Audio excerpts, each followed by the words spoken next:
Welcome to the vision Gate. Myself Rahul Jha and today आज हम लोग कंटिन्यू करेंगे अपना प्रीवियस टॉपिक बेसिक थर्मोडायनामिक्स का।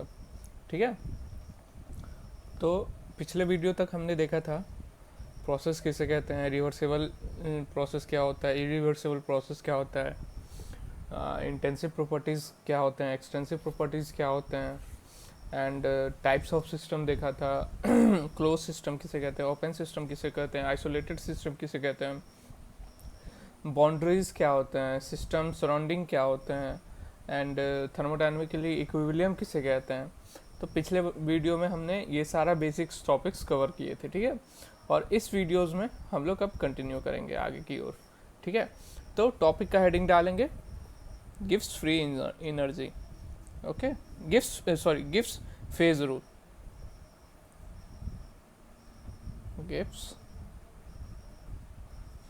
Phase rule. तो गिव्स फेज रूल एक फॉर्मूला बताते हैं। ठीक है, जिससे हम लोग किसी भी इस इक्वेशन से हम लोग फेज निकाल सकते हैं, डिग्री ऑफ फ्रीडम निकाल सकते हैं, नंबर ऑफ कंपोनेंट्स क्या है, इन सारे में, इन तीनों में एक रिलेशन है। ठीक है, सिंपली बस इतना जानना है। ठीक है, जिस टॉपिक में डीप जाना होगा मैं खुद आप लोगों को डीप लेके जाऊंगा। जिस टॉपिक में जो लेवल रखना है गेट के अकॉर्डिंग मैं खुद आप लोगों को गेट के अकॉर्डिंग सारा सिलेबस कंप्लीट करा दूंगा। तो गिब्स फेज रूल क्या बता रहा है, गिब्स ने क्या एक इक्वेशन बताया था, P+F is equal to C+2। Okay, अब हम लोग जानेंगे इसमें P क्या है, F क्या है और C क्या है, किसको डिनोट करते हैं P से, किसको डिनोट करते हैं F से, एंड किसको डिनोट करते हैं C से। तो यहाँ पे स्टार मार्क डाल के लिखना है here P is equal to number of phase, okay, means solid, liquid and gas में जो भी हो नंबर ऑफ फेजेस। ओके, फिर आता है बारी F का। F क्या बताता है हमें, F क्या है, minimum number of independent intensive variable required to fix the state. इसको शॉर्टकट में क्या बोलते हैं, डिग्री ऑफ फ्रीडम। F को क्या बोलेंगे, degree of freedom, degree of freedom,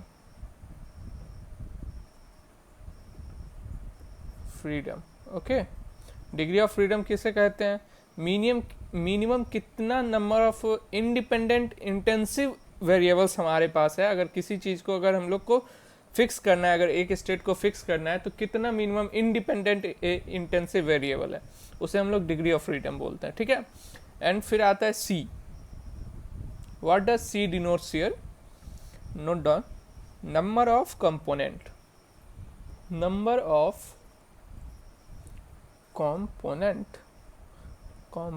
number of components का मतलब यहाँ पे हुआ, अगर O2 है एग्जाम्पल के रूप में, अगर N2 है और O2 है, तो यहाँ पे नंबर ऑफ कंपोनेंट कितना हुआ, 2, क्योंकि 2 है। Then C equal to 2। Okay, यहाँ तक कोई प्रॉब्लम नहीं होना चाहिए। ठीक है, तो गिब्स फेज रूल हमें ये बताता है। ठीक है, इसके बाद आ जाते हैं हम लोग कुछ और बेसिक्स, अपना कंसेप्ट क्लियर करेंगे। थर्मोडायनामिक्स में जितना आपका बेसिक स्ट्रांग रहेगा उतना आप न्यूमेरिकल सॉल्व इजीली कर पाओगे। ठीक है, तो टॉपिक का हेडिंग डालेंगे व्हाट इज मैटर। मैटर किसे कहते हैं,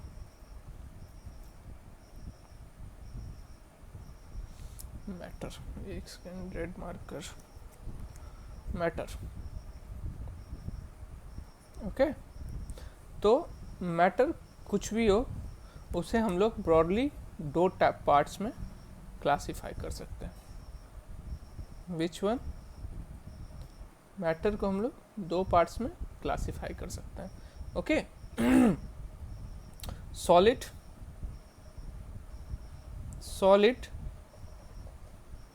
एंड फ्लूइड। ठीक है, ओके।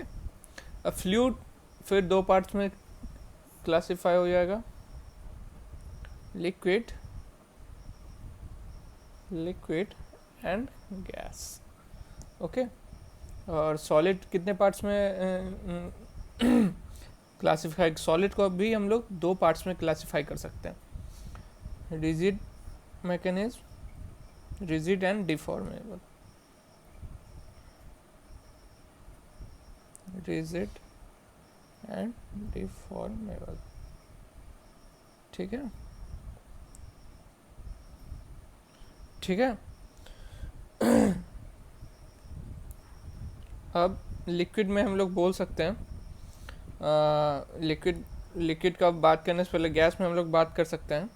गैस फिर यहाँ से आ जाता है 2 टाइप के, अगर क्लासिफाई करें गैस को तो 2 टाइप से क्लासिफाई आ जाते हैं, ठीक है, real gas and ideal gas. Gas कितने टाइप के होगी? 2 टाइप के। और हम लोग सब जानते हैं गैस का ना तो शेप होता है ना तो साइज होता है, ठीक है, ये तो जानते ही हैं। उसके बाद एक नोट डाउन करके यहाँ पे हम लोग ये पॉइंट लिख सकते हैं, यहाँ तक बताने का ये पॉइंट लिख सकते हैं स्टार मार्क डाल के। इन गैस नोट करेंगे, नोट डाउन करके लिखना है, ठीक है, नोट डाउन करके स्टार मार्क डाल के लिखना है। In gas volume of gas equal to volume of container, volume of container. Okay, मतलब इसका क्या हुआ, हमारे पास जो भी कंटेनर अवेलेबल है, ठीक है, हमारे पास जैसा भी कंटेनर अवेलेबल है, ठीक है, तो उस कंटेनर का जो वॉल्यूम होगा वही वॉल्यूम हम लोग गैस का वॉल्यूम के बराबर कर देते हैं, ठीक है। यहाँ तक किसी को कोई प्रॉब्लम नहीं होना चाहिए। ओके, अब हम लोग बात करते हैं नेक्स्ट टॉपिक की। नेक्स्ट टॉपिक इज, ओके, एक जैसे आप लोग तब तक एक सेकंड रिवाइज करें, मैं इसका रब करने वाला ला रहा हूँ। Okay, just a second.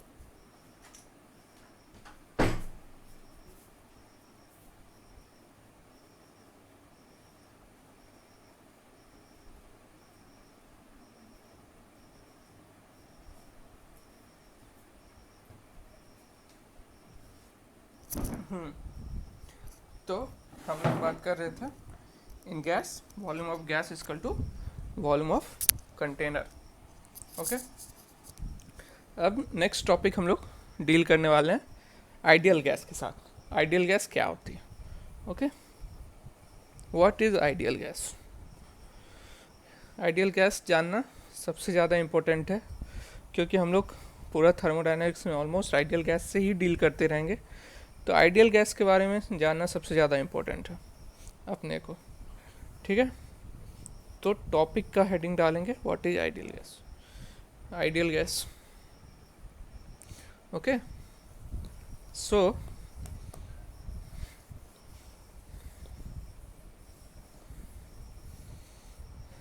Ideal gas, ideal gas, ideal gas किसे कहते हैं? आइडियल गैस किसे कहते हैं तो पहले समझेंगे, फिर नोट डाउन करेंगे और फिर आगे बढ़ेंगे, ठीक है। आइडियल गैस उसे कहते हैं the gas, a gas which obeys ideal gas equation. Note mark यहाँ से करना, the gas which obeys ideal gas equation at all pressure, temperature and volume is known as ideal gas. मतलब जो भी gas हमारा आइडियल गैस इक्वेशन को follow कर रहा हो, all pressure, temperature and volume पे, हर एक प्रेशर, टेम्परेचर और वॉल्यूम पे, ये नहीं अलग अलग प्रेशर टेम्परेचर पे वो बदल जा रहा है, ठीक है, उसको हम लोग आइडियल गैस बताते हैं, ठीक है। तो नोट डाउन, पहले आइडियल गैस का डिफिनीशन नोट डाउन करेंगे। A gas which obeys ideal gas ideal gas equation at all pressure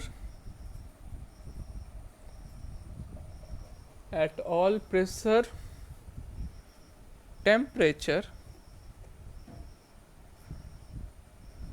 and volume is known as ideal gas. ठीक है, is known as ideal gas. Okay, ideal gas equation क्या होता है? PV is equal to MRT. इसमें हर एक term को बहुत अच्छे से समझने का ज़रूरत है, क्योंकि ये बेसिक टर्म है. पहला फार्मूला अपना थर्मोडायनेमिक्स का है, PV इक्वल टू MRT. ठीक है, इसमें P क्या है, V क्या है, यूनिट क्या है, प्रेशर का यूनिट क्या है, वॉल्यूम का यूनिट क्या है, M किसको कहते हैं, मास का यूनिट क्या है, R किसे कहते हैं, R हम लोग कैरेक्टरिस्टिक गैस कांस्टेंट को बोलते हैं, इसका यूनिट क्या है. थर्मोडायनेमिक्स में यूनिट कन्वर्जन बहुत इंपॉर्टेंट है, तो सारा का यूनिट समझेंगे. T stand for temperature. Temperature किस चीज़ में रहता है? एब्सोल्यूट. एंड टेम्परेचर हमेशा भी हम लोग एब्सोल्यूट टेम्परेचर की, जब भी टेम्परेचर की बात करेंगे तो हम लोग ये मान के चलेंगे कि वो एब्सोल्यूट टेम्परेचर है. ठीक है, एंड वो मेज़र हमेशा भी केल्विन में किया जाता है. ठीक है, तो first equation and star box बना के स्टार मार्क कर लेना है. PV equal to MRT. PV equal to MRT. Okay, अब नोट डाउन करना है where P stands for, जब भी P का बात करेंगे तो हम लोग एब्सोल्यूट प्रेशर का बात करेंगे. ठीक है, P equal to where P equal to absolute pressure. जब भी P का बात करेंगे तो हम लोग एब्सोल्यूट प्रेशर का बात करेंगे. और एब्सोल्यूट प्रेशर किस में मीज़र करते हैं?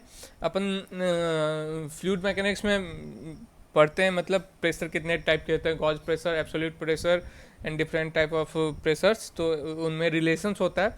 तो एब्सोल्यूट प्रेशर हम लोग हमेशा किलो पास्कल्स में मेज़र करते हैं. ठीक है, तो इसका यूनिट क्या होता है? Kilo pascal. Okay, absolute pressure का यूनिट किलो पास्कल. अब दूसरा टॉपिक, दूसरा V stand for volume. Volume का यूनिट क्या होता है? Metre cube. And M equal to mass. Mass का यूनिट क्या होगा? kg. And R equal to characteristic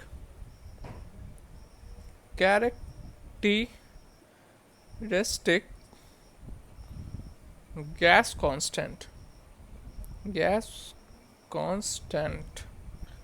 equal to इसका. और कैरेक्टरिस्टिक गैस कांस्टेंट का यूनिट आगे भी बताएंगे, और अभी भी नोट डाउन करके रखेंगे हमेशा. किलो जूल बहुत इंपॉर्टेंट है, किलो जूल पर kg केल्विन में हमेशा इसको इस रेड मार्क से नोट डाउन करेंगे.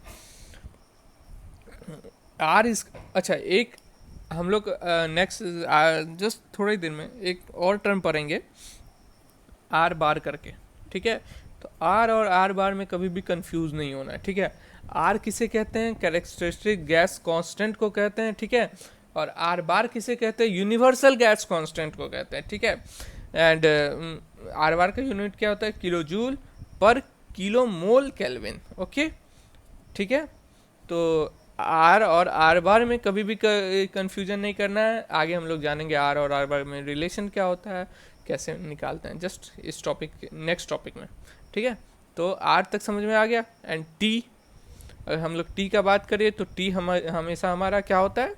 एब्सोल्यूट टेम्परेचर की हम लोग बात करते हैं. जब भी T का बात करते हैं तो हम लोग हमेशा एब्सोल्यूट टेम्परेचर की बात करते हैं. ठीक है, absolute temperature. Okay, absolute temperature किस में मेजर करेंगे हम लोग? केल्विन में. ओके, यहाँ तक किसी को कोई प्रॉब्लम नहीं होना चाहिए. आइडियल गैस किसे कहते हैं? ठीक है, आइडियल गैस इक्वेशन क्या है? PV equal to MRT. P कहाँ से आता है? V क्या, P क्या है, V क्या है, M क्या है, और R क्या है, और T क्या है. Okay, clear. Next topic. ठीक है, ये बेसिक है, इंपॉर्टेंट है और जल्दी जल्दी समझना है, जल्दी जल्दी आगे भागना है। ठीक है, अब हम लोग ये समझेंगे कि next topic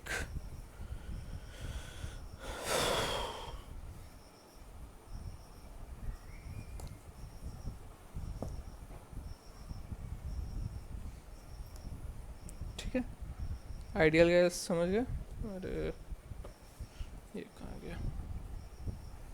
okay, coming to the next topic, next one is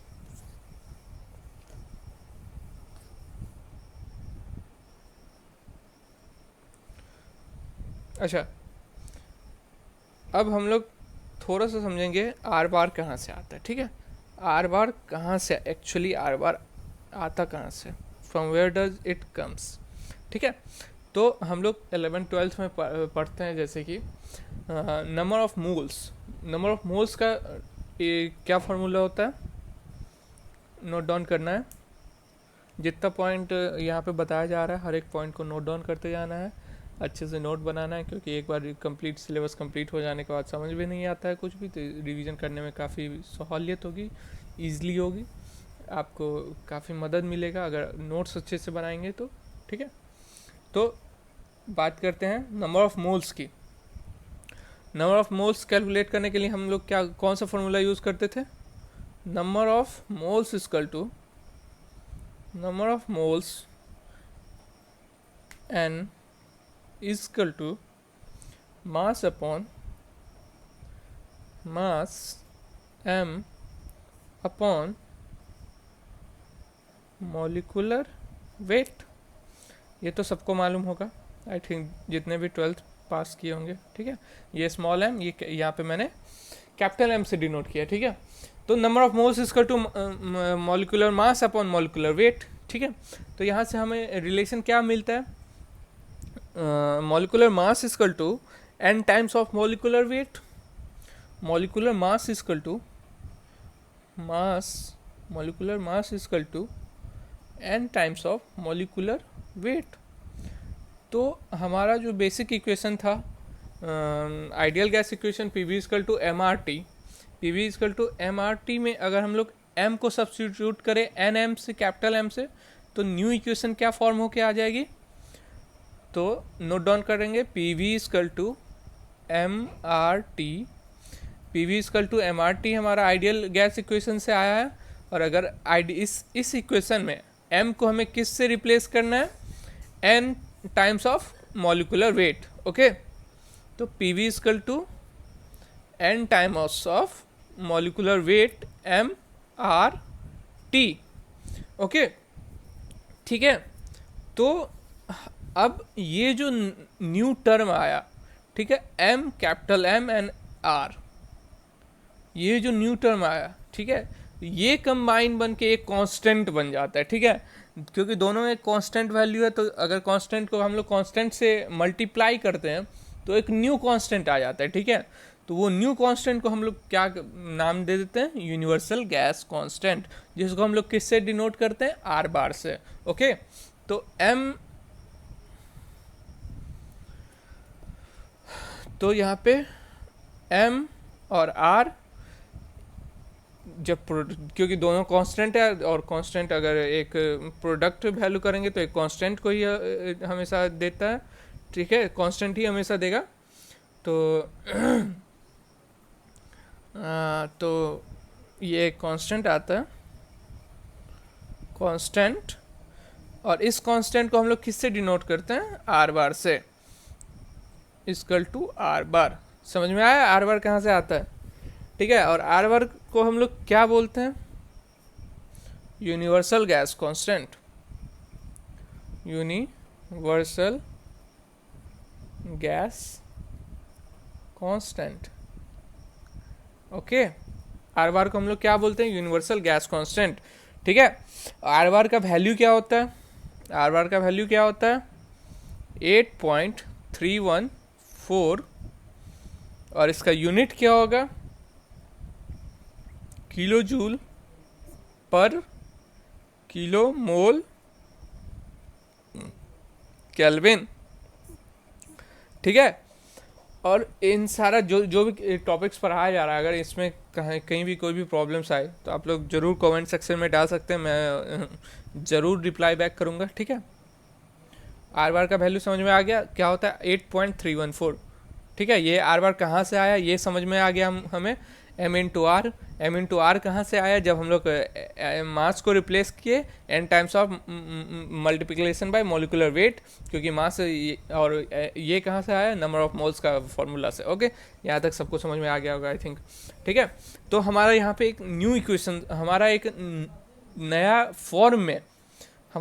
form में आइडियल गैस इक्वेशन सामने आया, that is P V equal to n R bar T. तो आइडियल इक्वेशन का यहाँ पे दो टाइप्स के आइडियल इक्वेशन का इक्वेशन आपको समझ में आ गया। एक P V equal to m R T and एक पी वी, ये अपना बेसिक वाला इक्वेशन था, ये जो स्टार्टिंग में पढ़ा था बेसिक्स इक्वेशन। इस बेसिक्स इक्वेशन में एम को एम यहाँ से मैंने डिराइव किया, तो ये वाला इक्वेशन सामने आया, ठीक है। सेकेंड इक्वेशन, इसको हम लोग फर्स्ट इक्वेशन बोल सकते हैं और इसे हम लोग सेकेंड इक्वेशन बोलते हैं। तो ये कहाँ से आया, ये डेरिवेशन से आया, ठीक है। तो ये R and R bar means universal gas constant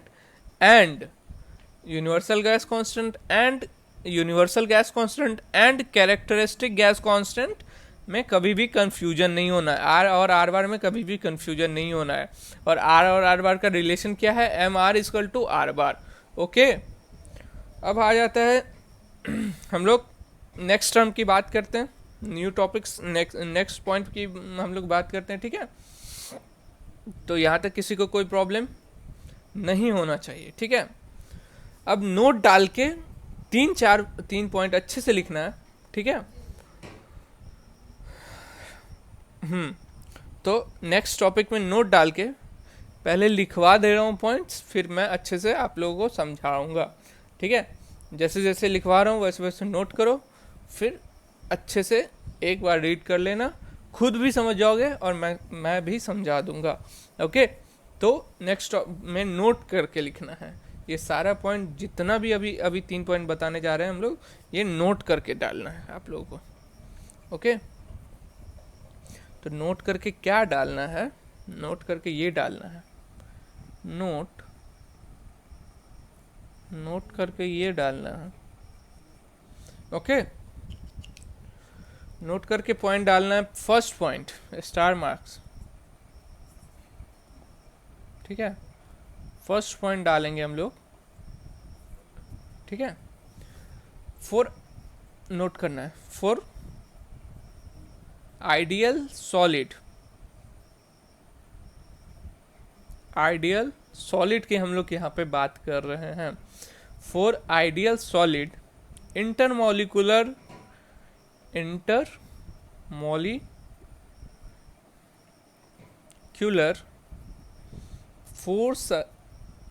force are intermolecular force are infinitely large, infinitely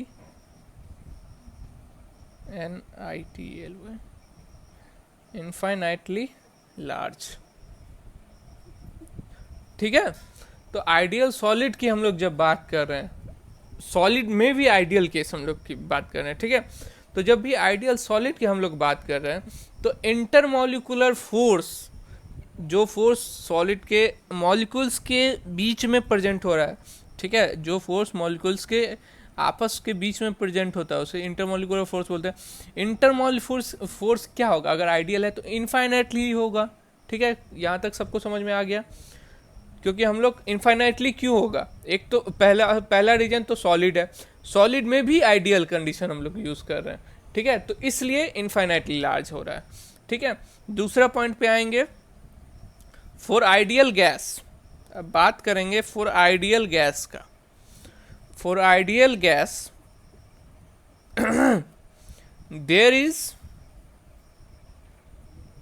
there is no any intermolecular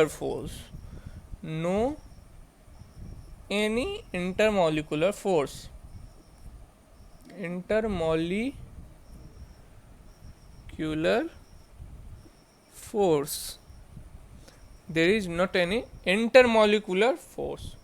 okay अगर आइडियल गैस की बात करें, ऐसे भी गैसेस का मॉलिक्यूल्स आपस में बहुत दूर दूर के प्रेजेंट होते हैं, वैसे भी उनमें इंटरमॉलिकुलर फोर्स नहीं होता है, इसलिए वो रैंडमली कहीं भी मूव करते रहते हैं और बहुत तेज़ी से वेरी करते रहते हैं।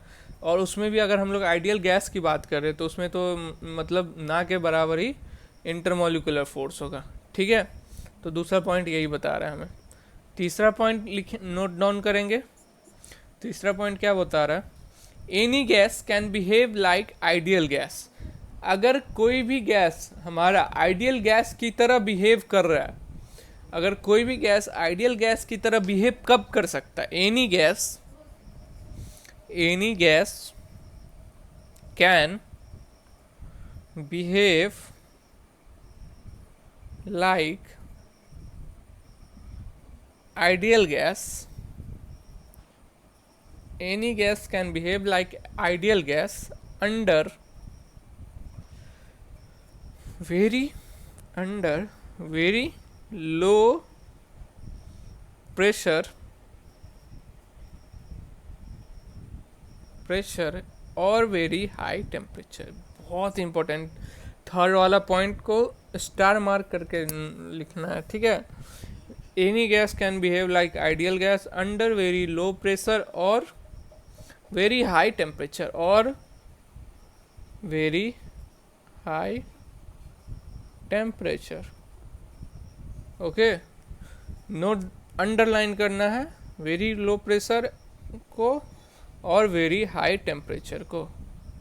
ठीक है, तो कोई सा भी अगर गैस हम लोग उठा लें, कोई सा भी गैस अगर हम लोग उठा ले तो वो आइडियल गैस की तरह कब बिहेव करेगा, वेरी लो प्रेशर पे जब भी रहेगा या फिर वेरी हाई टेम्परेचर पे जब भी रहेगा। ठीक है, तो यहाँ तक समझ में आ गया किसी भी गैस के लिए क्या कंडीशंस होते हैं आइडियल गैस की तरह बिहेव करने के लिए।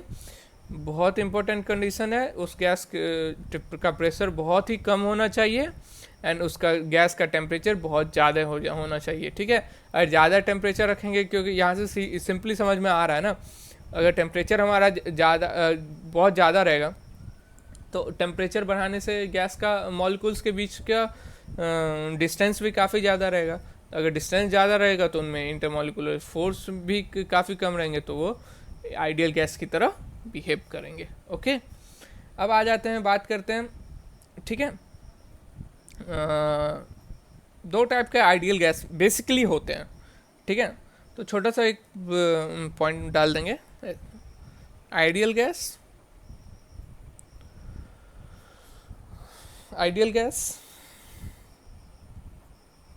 दो टाइप के होते हैं। ठीक है, आइडियल गैस दो टाइप्स के होते हैं। ओके,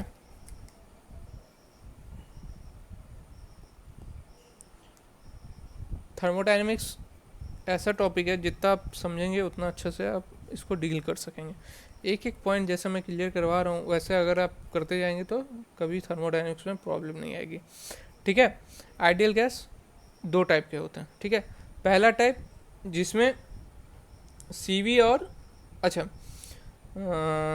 CV और CP की तो हम लोग बात अभी तक नहीं किए हैं, फिर भी दो टाइप के। अच्छा, CV एंड CB आगे नेक्स्ट टॉपिक में समझ लेंगे, अभी फ़िलहाल के लिए यहाँ पे नोट डाउन करके रख लें। जिसमें पहला टाइप का क्या होता है, जिसमें CP एंड CB, ठीक है, CP and CB constant with temperature, CP and CB constant with temperature, CP and CB constant with temperature. ठीक है, अभी के लिए बस इतना समझ लेना है, CP एंड CB किसे कहते हैं। CP को बोलते हैं specific heat at constant pressure. अब स्पेसिफिक हीट को किसे कहते हैं वो हम लोग नेक्स्ट चैप्टर में डील करने वाले हैं। एनर्जी इंट्रैक्शन जब भी हमारा नेक्स्ट टॉपिक डील होगा उसमें अच्छे से बताएंगे स्पेसिफिक हीट किसे कहते हैं। ठीक है, अभी के लिए इतना समझ लेना, CP किसे कहते हैं, CV किसे कहते हैं, और अच्छे से आगे टर्म्स नेक्स्ट चैप्टर में समझेंगे। सीपी किसे कहते हैं? Specific heat at constant pressure. CV किसे कहते हैं? Specific heat at constant volume. ठीक है, तो सीवी, तो आइडियल गैस कितने टाइप का होगा? जिसमें एक CV and CV, CP and CV constant with temperature, और दूसरा टाइप का क्या होगा? Semi perfect ideal gas, perfect ideal gas ये हुआ, and semi perfect ideal gas क्या हो जाएगा? जिसमें CP and CV are dependent on temperature. ठीक है, सेमी परफेक्ट क्या हो जाएगा? Semi perfect, semi perfect ideal gas किसे बोलेंगे? आइडियल गैस जिसमें CP and CV are dependent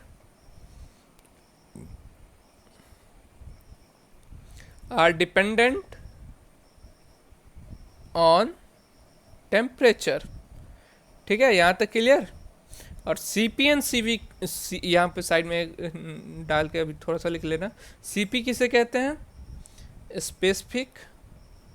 specific heat at constant pressure. CV किसे कहते हैं? Specific heat at constant volume. ठीक है, अब स्पेसिफिक हीट किसे कहते हैं? ठीक है, ये नेक्स्ट चैप्टर में हम लोग बताएंगे जब हम लोग एनर्जी इंटरेक्शन से डील करते होंगे, जिसमें हम लोग बात करेंगे वर्क क्या होता है, हीट क्या होता है, वेरियस प्रोसेस और पीवी डायग्राम्स क्या होते हैं। तो उस प्रोसेस तब हम लोग जाके समझेंगे सीपी क्या होता है अच्छे से, सीवी क्या होता है। अभी के लिए बस इतना समझ लेना है। ठीक है, अब एक बात मैं और बता दूं, सीपी एंड सीवी का वैल्यू डिपेंड किस पे करता है? सीपी एंड सीवी का वैल्यू बस अभी नोट डाउन करना है आपको। सीपी एंड सीवी का वैल्यू डिपेंड किस पे करता है? सीपी एंड सीपी का वैल्यू डिपेंड करता है मॉलिक्यूलर स्ट्रक्चर क्या है उस गैस का, मॉलिक्यूलर वेट क्या है उस गैस का, उस सारी basic molecular weight and molecular structure पे सीपी एंड सीवी डिपेंड करता है, मेजर यही दो फैक्टर पे। CP and CV value depends on molecular structure and molecular weight। Okay, चलिए आगे बढ़ते हैं। यहाँ तक समझ में आ गया होगा। अब एक छोटा सा एग्जाम्पल कर लेते हैं हम लोग पे, जैसे कि पीछे पर पढ़ाई किए थे आर एंड आर बार में क्या रिलेशन है और आर बार कैसे फाइंड करेंगे, आर कैसे फाइंड करेंगे, उस पर एक छोटा सा एक न्यूमेरिकल कर लेते हैं जिससे और अच्छे से समझ में आ जाएगा आर और आर बार में क्या रिलेशन है। ओके, तो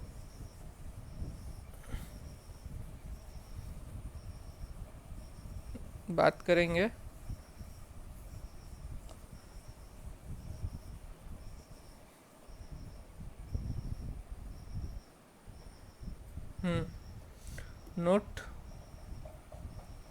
नोट करके बात करेंगे हम लोग।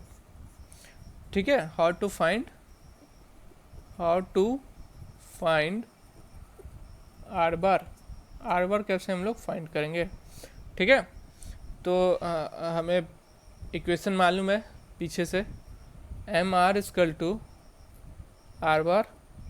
ओके, तो एक एग्जांपल लिखेंगे। अगर हमें आर फाइंड करना है, ठीक है, अगर हमें किसी गैस का आर फाइंड करना है, ठीक है, और आर बार का वैल्यू हमें पता है क्या, 8.314 होता है। ठीक है, अगर हमें R, let suppose helium gas उठा लेते हैं और हीलियम गैस का हमें आर फाइंड करना है। ठीक है, और आर क्या होता है अभी मैंने बताया था, आर किसे कहते हैं।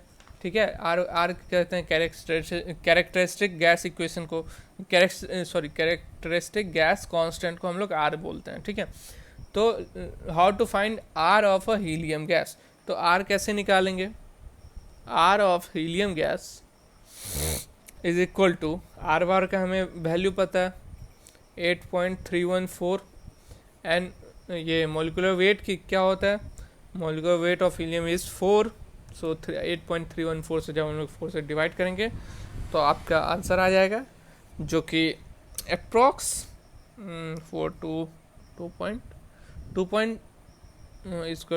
2.08 के समथिंग में होगा, किलो जूल पर केजी केल्विन में। ओके, यहाँ तक समझ में आ गया आर कैसे फाइंड करेंगे। अब नेक्स्ट टॉपिक पे मूव करते हैं हम लोग, ठीक है। अब बात करेंगे कुछ ऐसे टॉपिक की, अगर हम लोग दो गैस को मिक्स करते हैं, जब भी हम लोग दो गैस को मिक्स करेंगे तो दो गैस को मिक्स करने के बाद उसका न्यू टेम्परेचर कैसे फाइंड करेंगे, न्यू वॉल्यूम कैसे फाइंड करेंगे, न्यू प्रेशर कैसे फाइंड करेंगे, ठीक है। आर मिक्सचर क्या हो जाएगा, उस नए मिक्सचर का आर कैसे फाइंड करेंगे, ठीक है। तो ये सब अपन बात करेंगे, ठीक है। तो हेडिंग डालेंगे, ठीक है, mixture of ideal gases. So next topic is mixture of ideal gases.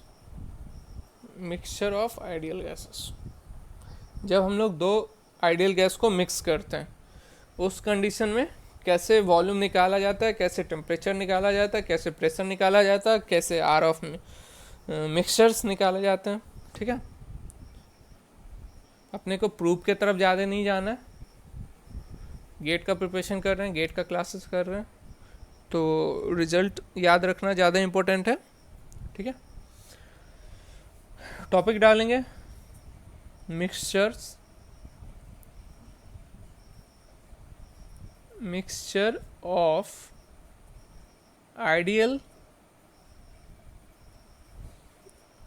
Mixture of ideal gas, okay, ideal gas का mixture,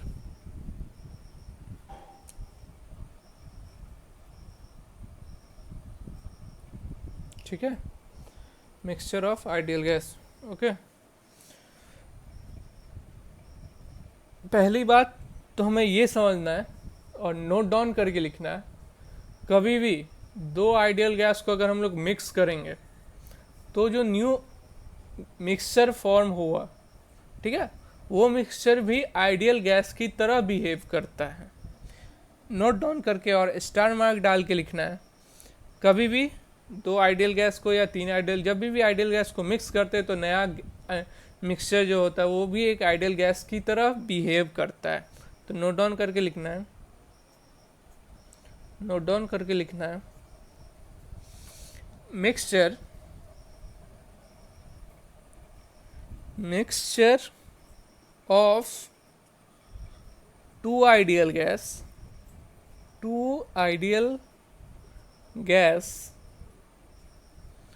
also behaves like a ideal gas, okay, mixture of two ideal gas also behaves like a ideal gas। यहाँ तक सबको समझ में आ गया होगा, okay. दो आइडियल गैस का मिक्सचर एक नया आइडियल गैस की तरह बिहेव करता है, ठीक है। अब मान लो लेट सपोज ये हमारा कंटेनर है, ठीक है, इसमें पहला में आइडियल गैस का मास m1 है, दूसरे का m2 है, पहले का टेम्परेचर T1 है, दूसरे का टेम्परेचर T2 है, दोनों को मिक्स कर रहे हैं इस कंटेनर के अंदर रख के, ठीक है। पहले का वॉल्यूम B1 है, सेकेंड वन का वॉल्यूम B2 है, फिर पहले का वॉल्यूम P1 है, सेकेंड का वॉल्यूम P2 है, उसके बाद मोल्स N1 N2, मासेस की बात करेंगे M1, मासेस की तो बात ऊपर कर लिए हैं, R का बात करेंगे तो R1 R2, तो नया मास क्या हो जाएगा आप लोग बताओ, दो दो गैस को मिक्स करेंगे तो नया मास में क्या होगा भाई, दोनों का मास ऐड कर लो, न्यू मास वो हो जाएगी ना। सिंपल है, बेसिक कंसेप्ट है। So summation of mass of mixture is equal to mass of first gas plus mass of second gas, m1 plus m2, ठीक है। एंड टेम्परेचर, टेम्परेचर क्या हो जाएगा, ठीक है। टेम्परेचर एक टी नया मिक्सचर का जो टेम्परेचर जो T1 और T2 के इक्वल आ जाएगा, वो एक टेम्परेचर होगा। T must be equal to T1 and T2,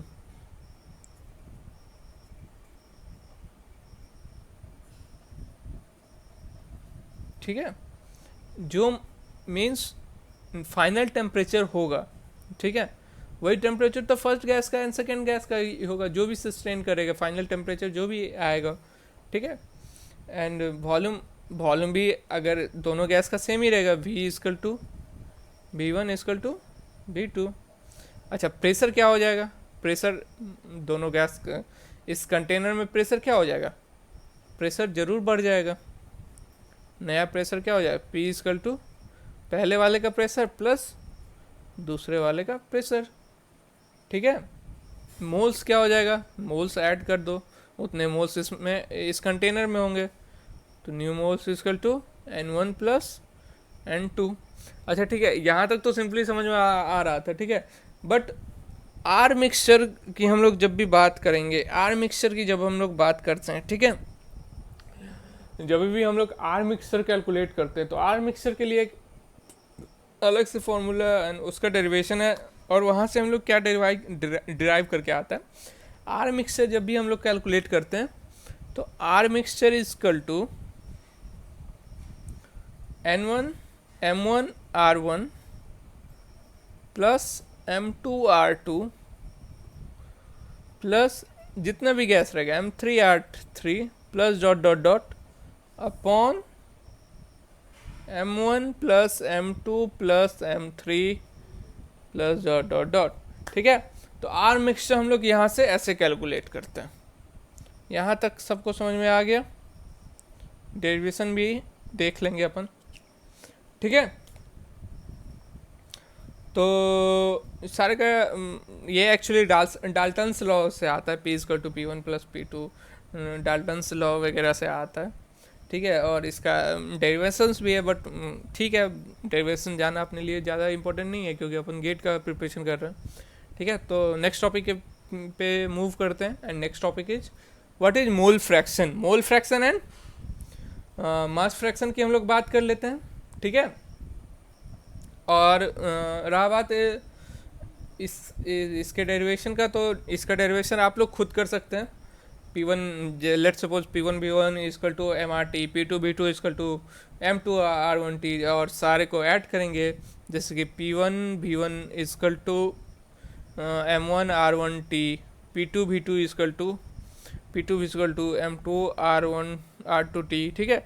ऐसे ऐसे सपोज इस सारे P को ऐड करेंगे, P1 plus P2 equal to P1 plus P2 dot dot डॉट V, यहाँ पे वॉल्यूम तो V जो न्यू वॉल्यूम आएगा equal to M1 R1 plus M2 R2 plus M3 R3, और T कॉमन निकल जाएगा, ठीक है। तो यहाँ से हम लोग इक्वेशन 1 और इक्वेशन 2 को देखेंगे, तो इक्वेशन 1 हम लोग इसको कंसीडर कर लेते हैं, और इक्वेशन 2 इसको टू PV इसकल टू, इसको एक नया नाम equal to summation of mass M RE and T। तो RE यहाँ से हमें ईजिली ऑब्टेन्ड हो जाएगा, ठीक है।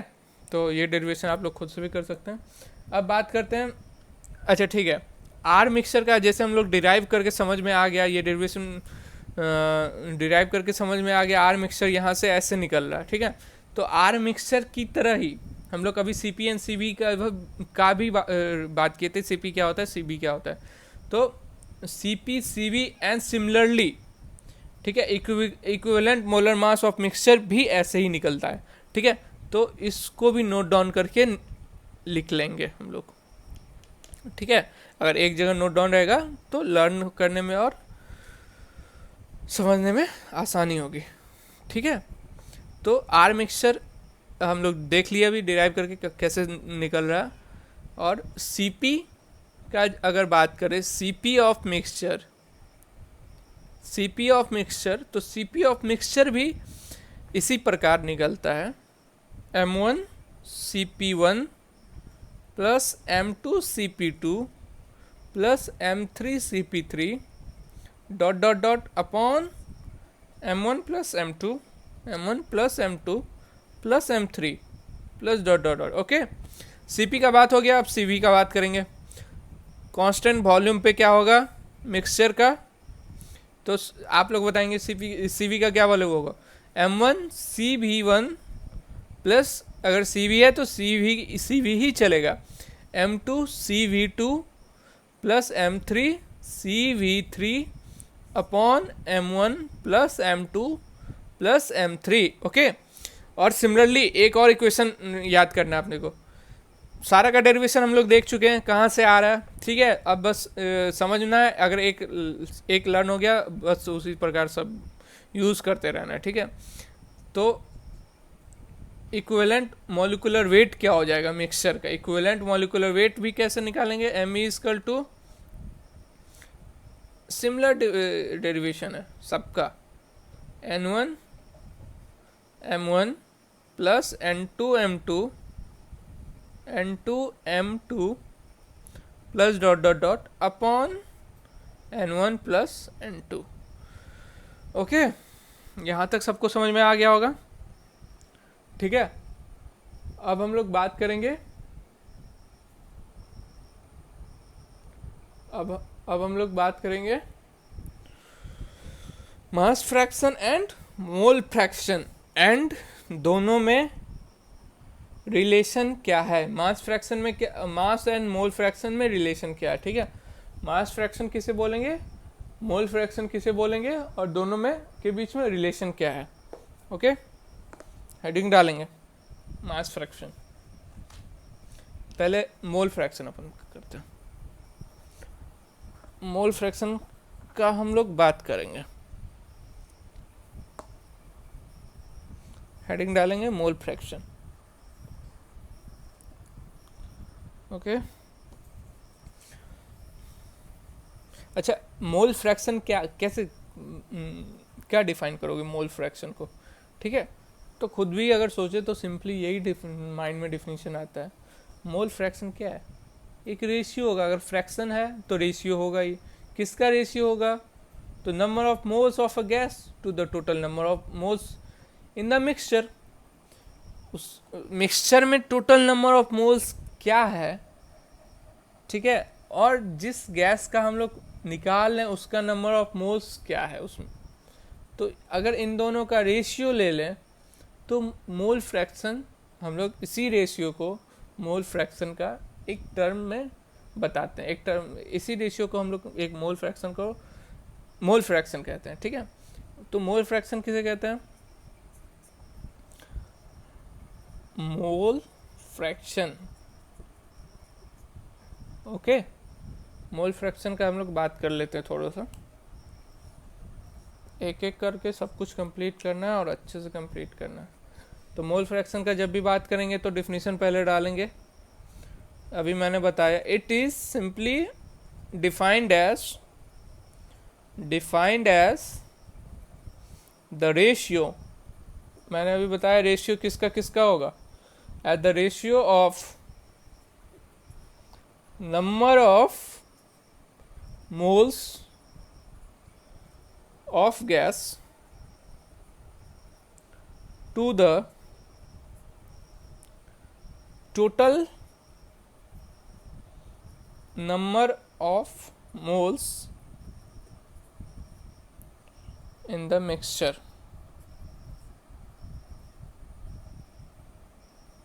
ठीक है, अंडरलाइन करेंगे किसे, नंबर ऑफ मोल्स को and total number of moles को, ठीक है। इन दोनों का मिक्सचर जब लेंगे तो हम लोग मोल फ्रैक्शन कैलकुलेट करेंगे, मोल फ्रैक्शन निकल के आएगा इन दोनों का जब रेशियो लेंगे।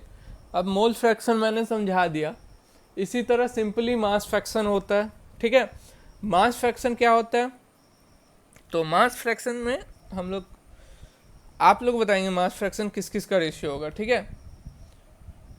तो सिंपल है यार, जैसे कि मोल फ्रैक्शन मोल्स का रेशियो हुआ गैस का, वैसे ही मास फ्रैक्शन मास का रेशियो होगा। इट इज मास फ्रैक्शन को हम लोग कैसे डिफाइन कर सकते हैं? It is defined as the ratio of mass of gas to the total mass of mixture, ठीक है। तो मोल समझ में आ गया होगा मास फ्रैक्शन किसे कहते हैं। मोल फ्रैक्शन को डिनोट कैसे करेंगे? एक्स आई से डिनोट करते हैं। एक्स आई जिस गैस का हम लोग मोल फ्रैक्शन निकाल सकते हैं, उस गैस का कितना मोल है प्रेजेंट है उस मिक्सचर में, is equal to moles of that gas present of in that mixture, number of moles of gas present in that mixture upon total number of moles in the mixture upon summation of n, ठीक है। तो mole fraction को हम लोग ऐसे calculate करते हैं, ठीक है। अब आ जाते हैं बात पे, ठीक है। अब हम लोग बात करेंगे सिंपली मास फ्रैक्शन की जब भी हम लोग बात करेंगे मास फ्रैक्शन, तो मास फ्रैक्शन में नोट डाउन करके एक लाइन बस लिख लेना, डिफाइंड एज सिंपली ऊपर वाले की तरह, ऊपर वाले डिफिनीशन की तरह, it is defined as the ratio of, किस किस का रेशियो होगा अभी मैंने बताया, ratio of mass of a gas to the total mass in mixture, ठीक है। तो मास फ्रैक्शन कैसे डिफाइन करेंगे? It is defined as the ratio of mass of a gas to the total mass in mixture. उस gas का कितना मास है और टोटल मास क्या है मिक्सचर का, इन दोनों का जब हम लोग रेशियो लेते हैं तो एक नया टर्म आता है, जिस टर्म को हम लोग क्या बोलते हैं? मास फ्रैक्शन बोलते हैं। इससे आसान में कोई समझा नहीं सकता। Mass fraction is known as, mass fraction को कैसे कैलकुलेट करेंगे हम लोग, ठीक है। मास फ्रैक्शन को कैलकुलेट करेंगे, mass fraction is equal to M I upon summation of total mass. Mass fraction of, ये आई क्या है? जिसका मास फ्रैक्शन कैलकुलेट करेंगे उसी का मास यहाँ पे होगा, एंड ये टोटल मास होगा। ओके, यहाँ तक कोई भी प्रॉब्लम नहीं होना चाहिए। अब फटाक से मास फ्रैक्शन एंड मोल फ्रैक्शन में दोनों का रिलेशन क्या है वो जल्दी में देख लेते हैं, ठीक है। फिर आज के क्लास को कंप्लीट करते हैं अपन लोग। मास फ्रैक्शन एंड मोल फ्रैक्शन का क्या है रिलेशन आपस में, ओके।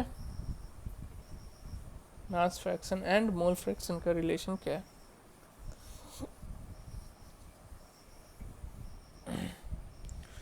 तो स्टार मार्क डाल के लिखेंगे relation between mass fraction and mole fraction, ठीक है।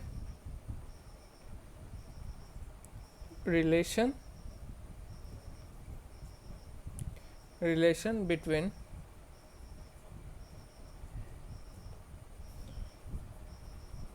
mass fraction and mole fraction,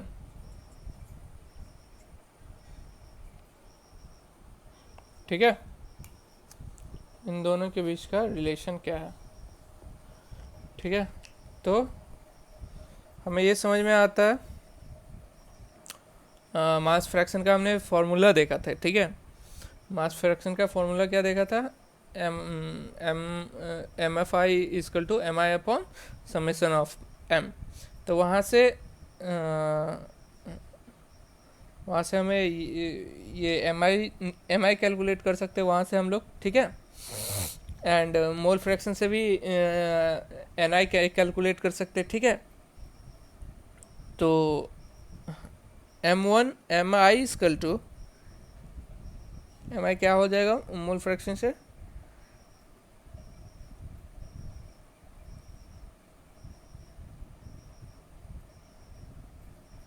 ni times of capital M I, ठीक है। एंड सिमिलरली समेशन ऑफ मास क्या हो जाएगा, summation of n times of mass of mixture. इसको इक्वेशन 1 सारा कुछ हम लोग पीछे से ले रहे हैं जो मैंने अभी इरेज कर दिया, इसको इक्वेशन 2 डाल देंगे, ठीक है। जब इक्वेशन 1 एंड इक्वेशन 2 का जब हम लोग रेशियो लेंगे, इक्वेशन 1 और इक्वेशन 2 का हम लोग जब रेशियो लेते हैं तो क्या आ जाएगा, m I upon summation of m equal to n i upon summation of n into M I upon M E. Okay, अच्छा अभी ये n i upon summation of n क्या हो जाएगा, यही तो है भाई मोल फ्रैक्शन, इसको हम लोग xi से डिनोट करेंगे, और m I upon summation of m क्या हो जाता है, यही तो है मास फ्रैक्शन, इसको हम लोग मास फ्रैक्शन से डिनोट करेंगे, ठीक है। तो यहाँ से हम लोग ये लिख सकते हैं mass fraction is equal to mole fraction time into M I upon M E, xi times of M I upon M E. Okay, ये मास, इस टर्म में ये मास फ्रैक्शन हुआ एंड ये mole fraction,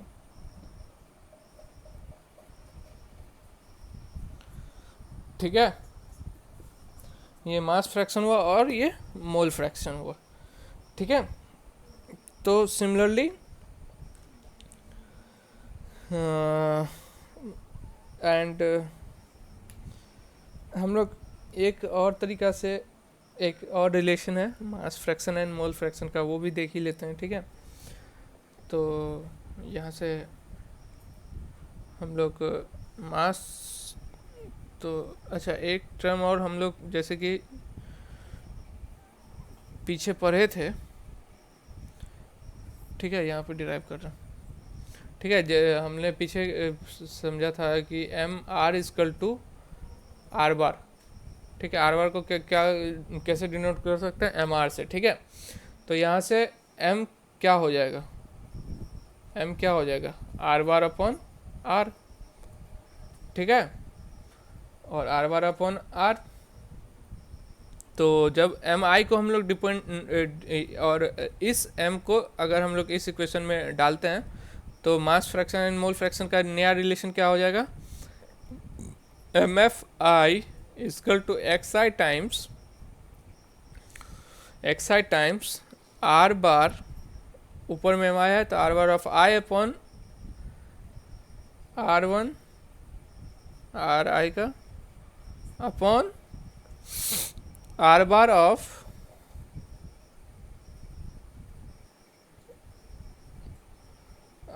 of E upon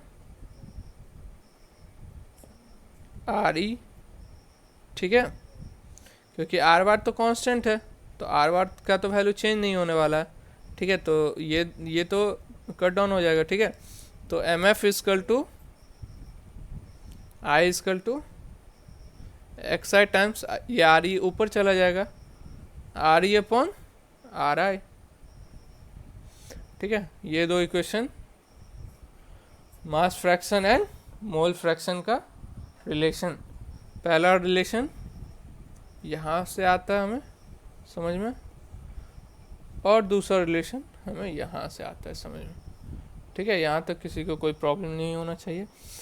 हमने आज के video में देखा मास फ्रैक्शन किसे कहते हैं, मोल फ्रैक्शन किसे कहते हैं, और उन दोनों के बीच में क्या रिलेशन है, दो टाइप्स के रिलेशन समझे, first relation second relations, and equivalent molecular weight का मिक्सचर का कैसे निकाल सकते हैं, सीपी ऑफ मिक्सचर कैसे निकालते हैं, सीवी ऑफ मिक्सचर कैसे निकालते हैं, equivalent gas constant of mixture कैसे निकालते हैं हम लोग। और फिर हमने ये भी देखा कि मोल फ्रैक्शन, हाँ, मिक्सचर्स ऑफ आइडियल गैस के जब रहेगा तो हम लोग कैसे डील करेंगे मिक्सचर्स ऑफ आइडियल गैस में, आइडियल गैस इक्वेशन देखा हमने। एंड बहुत सारी बातें। तो आज के लिए बस इतना ही।